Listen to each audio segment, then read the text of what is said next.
There can be no society without a shared memory of its history, where it has been, what are its core values and aspirations, who have been its architects. The Eminent Caribbean Jurist Awards was conceptualized in 2019 to recognize and celebrate those outstanding jurists who, by dint of their brilliance, hard work, and determination, have made a consequential contribution to Caribbean society. The 2021 installation of these awards pays homage to pioneering Caribbean women jurists who have built and are building the Caribbean society through their contributions to legal activism, adjudication, corporate governance, education, politics, and public service.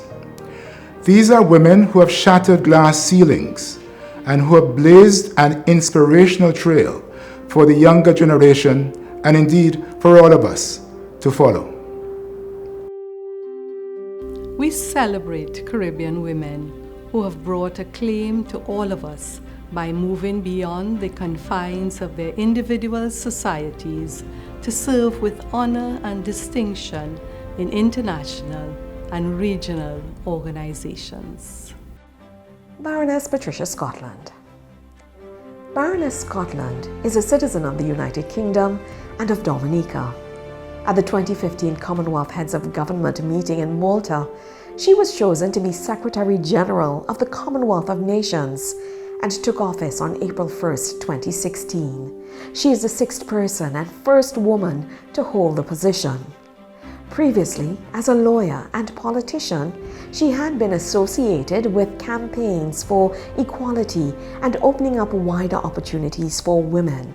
She led on policy implementation in these areas when holding ministerial office in the UK government at the Foreign and Commonwealth Office, the Home Office, and as the Attorney General for England and Wales and for Northern Ireland. I think one of the blessings that we have in the Commonwealth is that we are 54 countries from 5 different regions, but we have everyone, small ones, big ones, rich ones, poor ones, landlocked, island states, every dynamic you can possibly imagine. We're like a petri dish of the world, 1/3 of the world, 60% of our population under the age of 30. So what the Commonwealth enabled us to do is to have a conversation where everyone is round that table. And in that conversation, we were able to say, well, who are we? What are our values? What do we believe in? What does justice look like? What does fairness look like? What do we hold in common? And I had said that I wanted to put the wealth back into Commonwealth, but I also wanted to put the common back into wealth. So it has to be all for one. We all, if our humanity is to have value, we have to value every other person's humanity. And how do we do that? And the Commonwealth did it in 2012 when it came up with the Commonwealth Charter. And if you look at the Commonwealth Charter, Articles 1 to 16 are a direct mirror of the Sustainable Development Goals, which in 2015, the rest of the world agreed to. 1 to 16 is 1 to 16 in effect of our charter. And then SDG 17, which is partnership, is to be found in our preamble. So this is an understanding that this rules-based system, which is predicated upon fairness and delivering the same for all of us and looking at what we have in common, is, in my belief, fundamental to what justice is all about. My whole career, I have had my father in my head. I've always been one of those why births who say, why is this happening? And why is this fair? And we must do something about it. And I've always heard him saying, so what are you going to do about it? And I feel very passionately that the law is a tool. It's a tool that we can use in order to answer those questions and to deliver that process through which people will understand that they're not voiceless.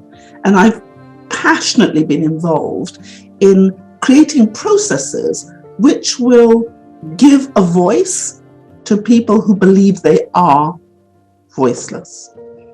And of course, I grew up as a Black child, female child, in what was, in the late 1950s, a fairly hostile, and some would say fairly racist world.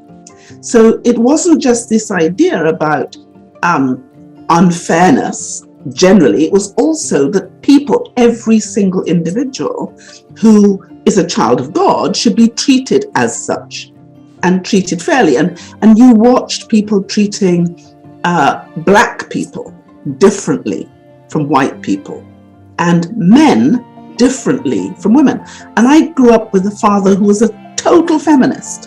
I have 7 brothers and 5 sisters, and my father would say, you know, give me my girls. Anything that my boys can do, my girls can do too. So I grew up believing that I was equal, that I was equally able to do anything that my brothers did and equally valued. But that wasn't how the world treated us. So the idea was, well, are you going to accept that? Or are you going to do something about it? And I think law is all about doing something about it, and not just talking about fairness. It was about delivering fairness, being that voice for the voiceless, and making the difference. And so I have remained since 21, when I became a barrister. I am a lawyer. That's what I am. First, second, third, fourth. But I've used that skill, that knowledge, that expertise that, you know, we all develop over years to do things. And I have loved systems, and I've loved changing systems. So systemically, I think law isn't just about doing one case at a time. Law is about changing systems to make sure that they are more reflective and justice delivered. Trinidad, just like all of us, every country had this issue in relation to how to deal with domestic violence and family cases. And I have been arguing trenchantly in the UK that we needed to change the system. We needed to have a holistic one-stop shop where the court was in the middle, but you had wraparound services in order to deal with domestic violence. And it was one of my great privileges and pleasures that I came to Trinidad on a number of occasions talking about how we could create that one-stop family court centre and deliver a system which would truly respond to the needs of the victim in a way that would make the difference. And one of my proudest things was that I was able to talk to Trinidadian jurists who felt as passionately about this as I did. And I think one of my greatest joys was to see the vision or the structure that we thought should be created in Trinidad. And to this day, Trinidad has one, I believe, one of the best family court systems anywhere, certainly in the Caribbean, but I think actually in the world. And I was proud to be able to make a contribution to designing and help designing that court. But then I was able to come back to the United Kingdom later when I became a minister and to say, this is what a good family court looks like. People are always saying, you know, you were the first of everything. You were the first Black woman to be appointed and the youngest to be appointed to Silk. You were the first to be a recorder. You were the first to be assistant. You were the first to be the master. You were the first to be a deputy high court judge. You were the first. And you know, that's great, but it always made me feel slightly sad that I had to, I was the first woman ever in the United Kingdom to be appointed as Her Majesty's Attorney General for England, Wales and Northern Ireland since 1315. And people say, well, but to have waited since 1315, one woman, I just thought I would love one day to be the 997th woman to do this. And I think what I hope this will help to do is to say to all those young women who are now striving in their professions, anything's possible. Just don't worry about what you want to be. Worry about what you want to do. And if you just give your whole self to doing, you never know what might happen. And, you'll get to do some extraordinary things to help other people to achieve some extraordinary goals. So I think it's been a real blessing to be able to have this profession. And I am eternally grateful to everyone who taught me, but I'm also eternally grateful to all my sisters who are participating in this because they have contributed to the patina of the legal profession, not just in the region, but globally. And I'm extraordinarily proud of my region, really proud. So I'll say we're small, but we're mighty.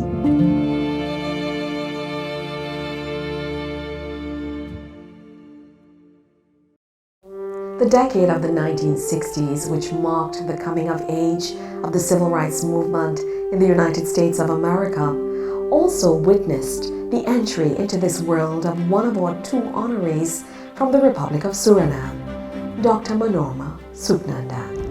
While the American civil rights movement was intended to end legalized racial discrimination and disenfranchisement in the United States, on the other hand, Manorma Soeknandan dedicated her stellar and continuing career to ending Surinamese isolation from its Caribbean neighbors and to joining the hands of her native Suriname with her adopted Caribbean community.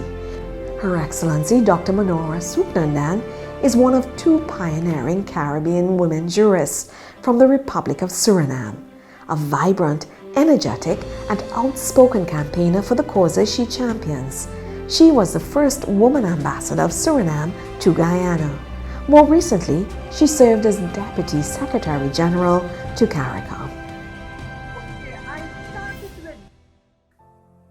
I started with this when I was a civil servant, a lawyer within the Ministry of Justice and Police. And since then, I found it necessary to have that voice in the region. You not just joining an organization for the sake of joining it. You have to get some benefits from it, right? And you need to be heard, and people have to listen to you, not just hear you out, but people need to listen to you. But on the other hand, you also have to influence what is going on in the region. Okay, so it's a two-way stream. It cannot be a one-way stream. That's never good. And with that concept in mind, and very convinced that we can do it, I started this journey as a civil servant. So then I was representing my country in the Intergovernmental Task Force meeting, drafting committee meetings. We were dealing then, that was 1997, when I started to be as a member of the IGTF and the drafting committee. To have Suriname's position also reflected in, for example, the Defies Treaty and other documents. Yes, we have a civil law system, and yes, we speak Dutch, but that should never be an obstacle. Okay, that's my concept. And I must say, throughout all these years, I have always had the support from my colleagues outside of Suriname with whom I was in the meeting. And I started the journey, so then as a civil servant, I became an ambassador. Then I got further. I said, listen, CARICOM needs to be seen in Suriname. It is not only we're going to meetings and, you know, it's an animal outside there. Let us visualize CARICOM in Suriname. And that's how I said, okay, these proposals of having these regional institutions be in Suriname, and okay, we succeeded in that. After that, when I became the Deputy Secretary General, you cannot directly then be and speak on behalf of Suriname, but indirectly you can do it. And again, a two-way stream. So that is what my object was of my purpose. And I think to a certain extent, I have been able to fulfill it. I think the community owes a significant debt to the ambassador for shepherding the passage of very important legislation through the Parliament of Suriname. As you know, Suriname is a Dutch-speaking country, and its laws are passed in Dutch.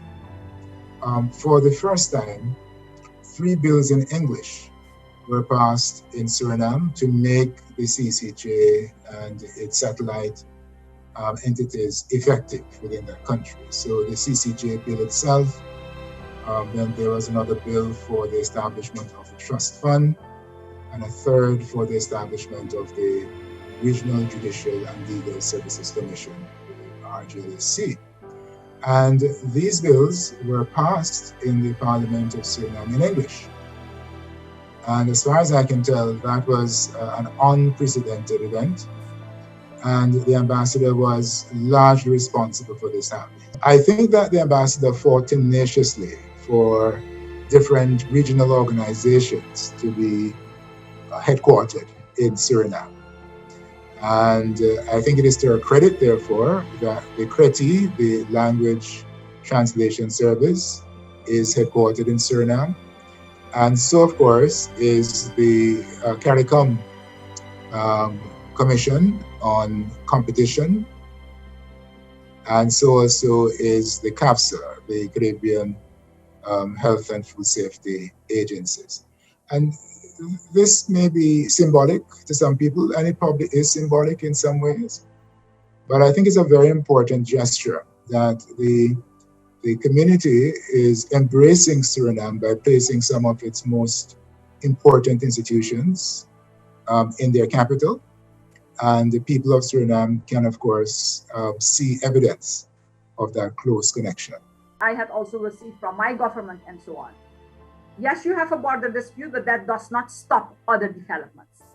So while border dispute was going on, we had an increase in bilateral sport exchanges, cultural exchanges, and so on. It was tremendous. It was a tremendous increase compared to the period before 2001. I also had a project, a private project, if I may call it so, whereby secondary school students who did their exams were for 3 consecutive years. I had them coming into Guyana to speak to government officials, even the then President Jack Dale, to visit the sugar estate, the Demerara Distills Company, you know, so to make people aware what is Guyana like. As ambassador also, when I was acting Vice Dean, so you have the Dean of the Diplomatic Corps, you have the Vice Dean, and I was the 3rd person in place. I also came with a proposal because what I discovered then is that the wives, the spouses of the ambassadors, they were dealing with social issues. You know, they had in December, they would do some activities and so on. And I said, how come the Diplomatic Corps is not doing anything? Because the Diplomatic Corps also needs to have a face in Guyana. So, and then, and I was the first and the only female ambassador. And they said, no, but our spouses, you know, so why we? I said, but the spouses are not the ambassadors, right? We are the ambassadors, so we are the diplomats, and we need to have a face. And I must say, you know, I got tremendous support, and that's how we started then, that the Diplomatic Corps, as a Diplomatic Corps, started to have social activities in Guyana. my upbringing is always that the country or wherever you live and work, you have to give something back. And based on that principle, then as an individual, I found that I had the obligation also to give something back to other individuals, be it young children or women in, I would really say, in trouble. So yes, a lot has been done, and for this I must also thank the government and Ministry of Foreign Affairs of Guyana, because without their cooperation and their support, we would not be able to achieve all these results. I think she handled those various portfolios with a great degree of energy. So, I mean, how one person is able to be, as you say, the non-resident ambassador to all of these countries and to achieve all of these things is simply mind-boggling to many people. That she finds very creative solutions to sometimes very, very difficult problems. I think the ambassador is to be admired. I'm still working, no, not directly, indirectly with regional institutions. I'm still working with several officials and people to advise, to write and so on, and still try to influence to get that positive impact, and also that the voice of Suriname is not being lost. So that is how I'm working right now, not only in the region, but also outside of the region. Well, I hope that her native Surinamese nationals will recognize the tremendous contribution that one of their fellow countrymen has made. I hope that it will be a lasting memorial, really, to that contribution. Of course, there's another Surinamese national who has also been included. And then together, these two women from Suriname and the 32 others from around the region, I think, would constitute the beginning of a record which will explain and describe, hopefully in ways which are attractive to the audience, the tremendous debt that this region owes to the women who have been so instrumental in getting us to where we are now, and who have pointed the way for us to go in the future. I really hope that it will have a positive influence, because yes, we're going through tough times, but when I look at the list of the women that you have going way back to, Second World War and so on, and listen, there were so many challenges, but they made it, right? And I'm sure that if there is a will, there is a way. And sometimes, as I say, some of our young people, they just need that finger, to help them to get a step higher, be it through motivation or to sometimes financially or whatever. Once you give that finger, they can make it in life. And if in any way we can influence or have an impact on them, that's fine for me. I mean, that's, I will really feel that happiness and, be myself positive that, okay, I have been able to influence someone else to also make a better life for him or herself.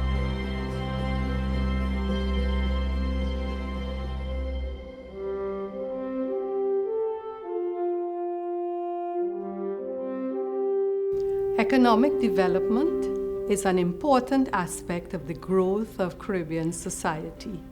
Some of the most outstanding contributions to economic development have been made by our women in the corporate world. We salute them. Sharon Louise Christopher. Sharon Christopher has been aptly described as a woman of law and business. According to Justice Ralston Nelson, no discussion of banking and corporate law in the Caribbean would be complete without the mention of her name. Her grit, determination, decisiveness, passion, and no-nonsense attitude have made her a force to be reckoned with in the legal and business world. I came back in 1981. I came back with a master's degree. Not only was it unusual for women to have a master's degree, it was unusual for anybody, male or female, to have master's degrees at that time. Very few people were even able to get into the University of the West Indies, right? Because people just didn't have the kind of money and so on that people have nowadays. I got into the government service actually at a higher level than if I had not had the master's degree. So that was quite a plus for me because it meant a higher salary. And the issue about being a woman, I was at the bar. So in those, I was even a barrister. The profession hadn't fused yet. So I used to argue at the table, so at the bar table. Very few women doing that. So there was a lot of bias against women. But, you know, there's a thing that says what you focus on expands. And all of the women at that time, we never spent the time talking about, oh, it's so thing we are women and we are being treated and so on. We had a job, we had a profession, we loved what we did. We loved, all of us at that time, we loved what we did. And therefore, it was easy, in a sense, to navigate those waters because you didn't focus on the negative, you focused on the positive. So there was banking as it related to law, and there was banking as it related to banking and finance. So I entered into the banking arena as a general counsel. But I left the banking arena as the deputy CEO of one of the largest financial services groups in the English-speaking Caribbean. So it's almost like a sort of another shift of career. I talk it as my second career. And now I'm in my third career in which I do leadership development work with a particular emphasis on women. Well, the main thing really is the transformation in the financial services sector. Back in the 1980s, 1986, 87, the latter part of the 1980s, when Trinidad, as you know, went into a recession, what happened is a number of financial institutions failed. And because at both banks and non-bank financial institutions, and I was at the central bank for the latter part of that, and I moved into what was then called Workers' Bank, really for 2 years, just to be able to assist with the fact that if you're closing a commercial bank, it's the first time it has happened in the country. They prefer to have an in-house person there rather than just having to give all the work outside. Because when you're in-house and you understand the business and you understand some of the concerns, and you can explain situations to the various parties. And that is what that, so I went into banking doing that. But out of that whole situation, a number of things happened in the banking industry. So the question of the Financial Institutions Act and the significant amendments that took place to what was originally a Central Bank Act. And so that for me, in the position that I was in, I was always sort of in the forefront of bringing the banker's perspective to all of that new legislation. Because in a sense, I had sat with the regulator, and now I was sitting, with the regulated. And I would think that in terms of corporate law, my significant work was in that area, and the other area was in the area of governance. The whole question of governance is very, very important to me. It has become what we call in the business a sexy term, but people are seeing more and more each day how you run an organization is going to determine the sustainability of the organization. And there can be no doubt about that. And, if you take First Citizens Bank, because of the significant governance things that we put in place, First Citizens Bank was able to become as successful as it is today. People forget that First Citizens Bank is a state enterprise. People talk state enterprises could never succeed and they're hopeless and they're this and that and the other. Yet First Citizens Bank stands as testimony to what state enterprises can do. So those are the two areas. I was part of the working committee that dealt with the code for corporate governance, the National Code for Publicly Listed Companies, and I've done a lot of presentations on things like that. So those are my two significant areas, the regulatory side of the business and on the governance side. But I felt like I was being awarded by my peers, by my profession, my brothers and sisters in the law. And that was significant for me. And it was the first time in, I think, anything that I've received in which I was touched by it. I really was. And I thought, because we work in our lives and we do things and we follow our passion and our purpose. But to be recognized by those, because the law is in my soul, that's my sort of core. And to be recognized by your own people, by your own professional family, to me, is just one of the greatest honors that I could ever have. Only greater than that is to be called mother.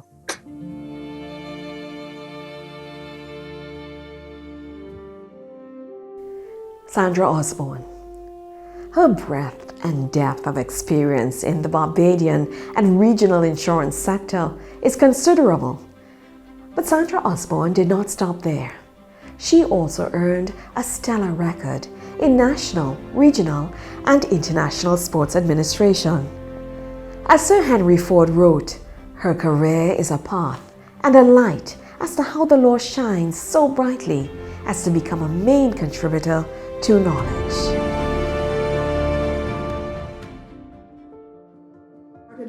My journey in financial services over 25 years, well, over 30 years ago, certainly, because I've been retired for a number of years now. And when I started off, we were very much focused on the business because it was a mutual insurance company. And so the insurance law, the pensions, and to a lesser extent, the corporate law was, that's what we basically focused on. And then as the group of companies evolved and started to look at opportunities that were happening in financial services, we found that that there was a movement, so to speak, to demutualization and to going public. And that's where the corporate law became really top of mind in terms of making sure that from a securities perspective and a corporate perspective, that the company was well organized and had all of the infrastructure in place in order to manage in essentially what is now a very public environment. Her seriousness, she never rushes matters, but yet on the other hand, she gets things done in ample and quick time. She is very thorough, she's careful, she's rigorous. But in spite of all that, she's a very intelligent person. This rigor and this caution is not exercised out of any inadequacy.